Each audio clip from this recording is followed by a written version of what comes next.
Good morning. Thank you, President Shapiro, distinguished faculty, friends, and family.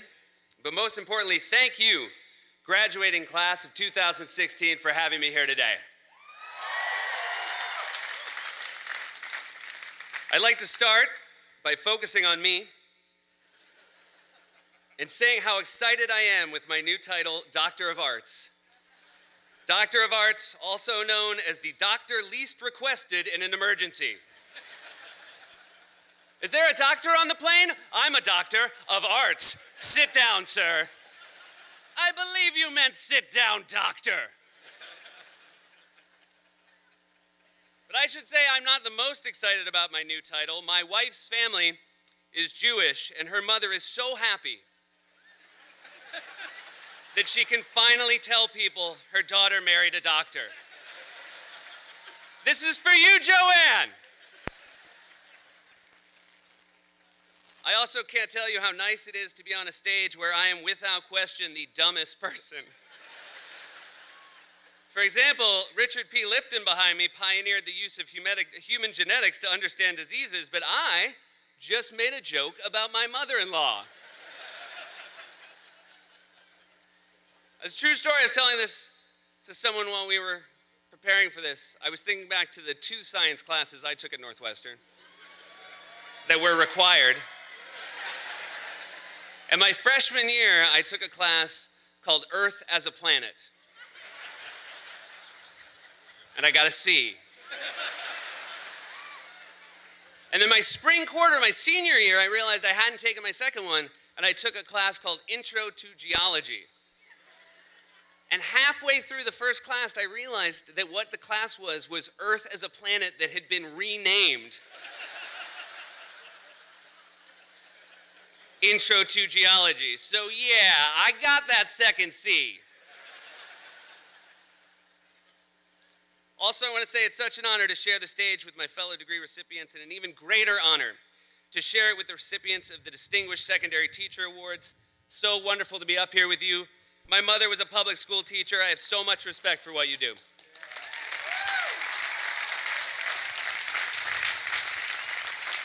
And I certainly wouldn't be here today if it wasn't for my teachers, both before and during my time at Northwestern.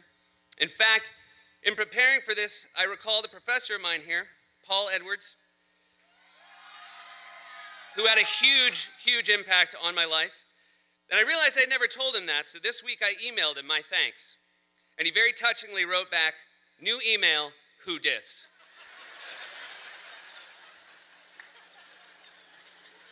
I'm just kidding. He didn't write back. But I cannot express to you how special it is for me to be here in this place today. 42 years ago, I was born down the street at Evanston Hospital. 20 years ago, I graduated at this very same spot, and today I speak to you. Basically, every 20 years or so, a major life event happens for me on Central Street, which is why I'm so looking forward to 2036, when I will finally start my dream job at Mustard's Last Stand. So thank you for the honor of speaking to you today. And while I am excited to be here, I'll admit I was hesitant to accept when I was first asked. Hesitant because I honestly didn't know if I was up to the challenge of imparting you with words of wisdom on this, an incredibly momentous and well-earned day of your lives. But then I thought back to my commencement 20 years ago. I was sitting where you were, and Robert Redford, the legendary Robert Redford, was standing here. What made me think I could do this was, looking back on that day, I realized I don't remember a single word Robert Redford said. And that was Robert Redford. What chance is there that you're going to remember a single word I tell you today? And mind you, I remember a ton of other things about that day. I remember I walked here wearing Ray-Bans and carrying a bottle of champagne.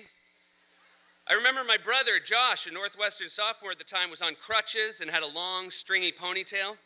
In his defense, it was 1996 when a long, stringy ponytail was also a terrible look. I remember he was so overwhelmed by the commencement that my least emotional friend started crying really hard. Like really hard. He was crying so hard we thought we might have to take him to a doctor. I don't want to say his name because he's still embarrassed about it, but I will tell you his nickname is Bags. And we call him Bags because his name is Dave Bagaror.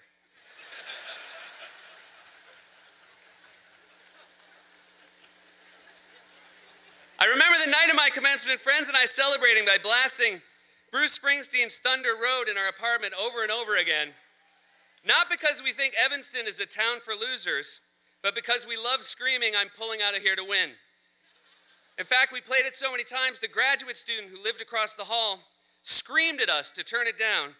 And I also remember telling him, "You grad students think you're better than me, but you're not, and tonight you can suck it." And being older, I'd just like to say to that grad student, wherever you are, in reflection, I realize you were, in fact, better than me. But in my defense, I was drunk. I had just graduated, so you can suck it. What I'm getting at is my words won't be what stays with you from today. Today is a culmination of your journey and your achievements. So while I'm speaking, I invite you to drift off and remember your favorite parts of the last 4 years. Remember what you accomplished and what you overcame and the fun you had and the people that you met, because that's what will stay with you. And I won't be insulted. In fact, later, when your degrees are being conferred, I promise that I too will drift off and pay no attention to that. Because another thing I remember about my commencement is that these things can be too long and kind of boring. I also remember, and I'm so glad they haven't fixed it, that for a school full of very smart people, they sit everyone who's graduated and all their friends and family facing the hot, hot sun when it's at its highest point. I'm not the only one here you'll forget. In time, you will forget everyone who was on this stage. Pretty much the only person you're going to remember it all is President of the Alumni Association, Catherine Malsna, because I can tell you from experience that NU alumni relations will stay in your life. You are going to discover in your postgraduate years that those in charge of alumni relations truly are the Liam Neesons of collegiate life. They will look for you. They will find you. And you better have that checkbook out. Catherine Malsna has a very specific set of skills. So despite coming to the conclusion that I am no way the most memorable part of the day, I still had to write this speech. And I didn't know if I should start with an outline or just write a first draft that I could show to colleagues or talk to other people who have given commencement speeches in the past. But instead, I decided to honor my years at Northwestern and the kind of student I was. I would wait until the last minute, pull an all-nighter, and just jam this bad boy out. I even messed with the margins and used a big old font. President Shapiro's probably had his script locked since March. Meanwhile, as of Monday, all I had were notes on a legal pad that consisted fully of the words, "Something about following your dreams, maybe?" But it's funny, when I started at SNL, and the most important skill was being able to write under a deadline, I realized that all of my Northwestern procrastinating had actually been practice. In fact, I wasn't procrastinating at all. I was pro-practicinating. And you might be saying that's not a word, but I think I'd know, because remember, I'm a doctor of arts.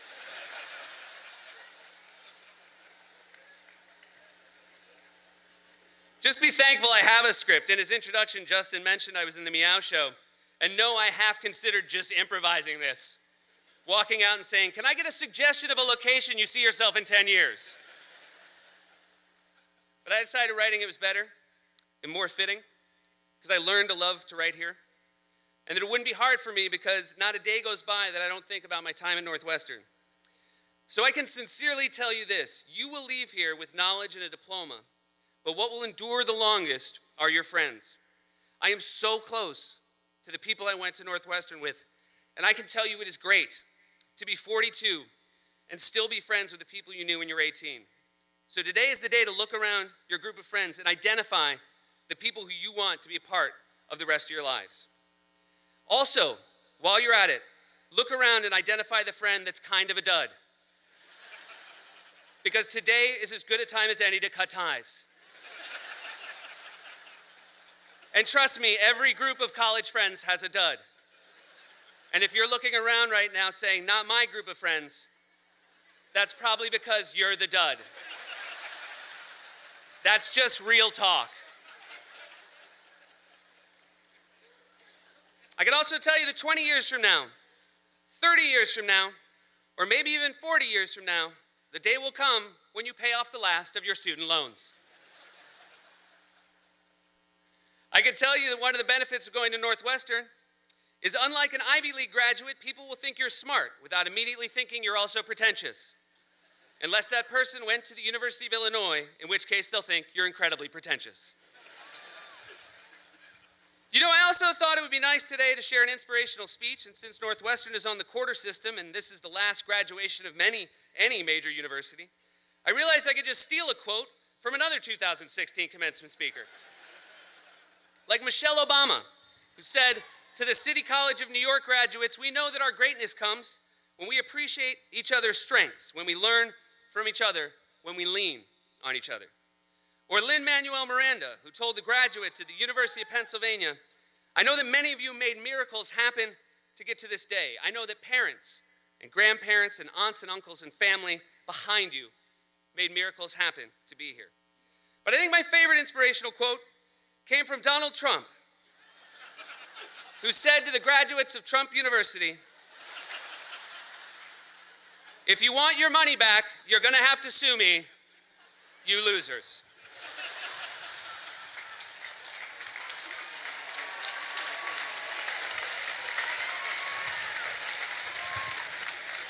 On a serious note, I can tell you it's often frustrating being the age you are now, and nothing will be more frustrating to you than trying to explain yourself and your ideas to older people. So when making your arguments, please be patient with us. You will be right about a great many things before we are, and we are slow on the uptake sometimes. For example, I might never figure out Snapchat, and I'm just gonna have to be okay with that. At the same time, don't let older generations blame you for what they see as the problems of the world. You're too young for any of this to be your fault. You have a good decade before any of this is on you, so my only advice is use those 10 years well. And remember, the worst things that happen in this country don't happen because of hate or rage or fear. They happen because of apathy, so I encourage you to be people of action. I encourage you to do the most you can, while remembering the least you can do is vote. So vote this election. Don't forget.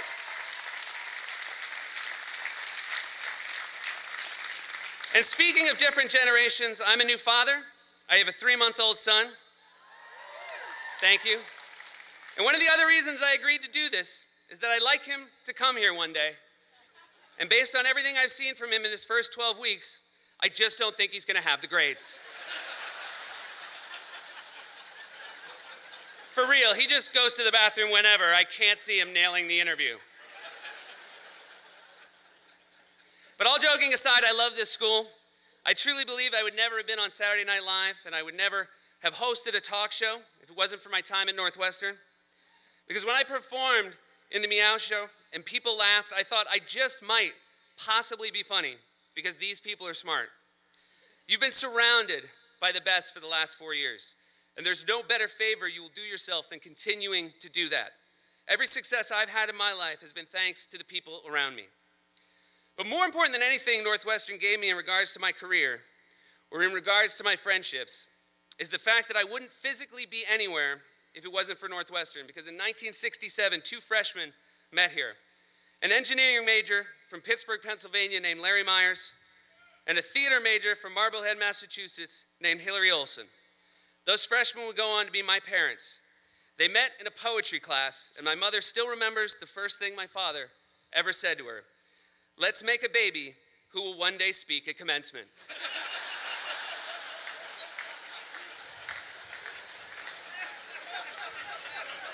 And she said to him, will they remember his speech? And he said no. So Northwestern has always been family to me. My brother went here, my parents went here, And if he ever gets his act together, so will my son. But again, I'm not holding my breath. And this day is ostensibly about education, but it's really about your families and everything they did to help you get to this point. And as you move on in life, family will mean more to you than you can ever imagine. Because even if, like me, you marry someone who did not go to Northwestern, who thinks the amount you talk about the school is dumb, and that purple is not really your color, you'll still value family above everything. Because let me say, I value my diploma, but I love my wife. Because unlike my diploma, I know where my wife currently is. I think maybe my parents' attic, the diploma.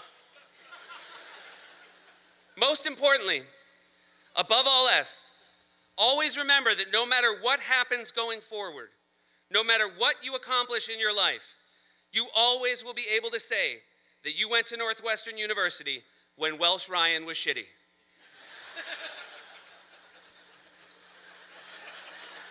And I end it with that because last week Northwestern sent me the full script of today's remarks, and even though I hadn't written mine, I saw that the next thing President Shapiro is scripted to say is, "Thank you, Seth, for those inspiring words." And I wanted to see if he would still say them. So now, with only what I guess is only a few hours left to go with this, I'm going to put on my glasses and pay close attention, wide awake, to what I'm sure will be a scintillating ceremony. Thank you all, and congratulations. Go Cats!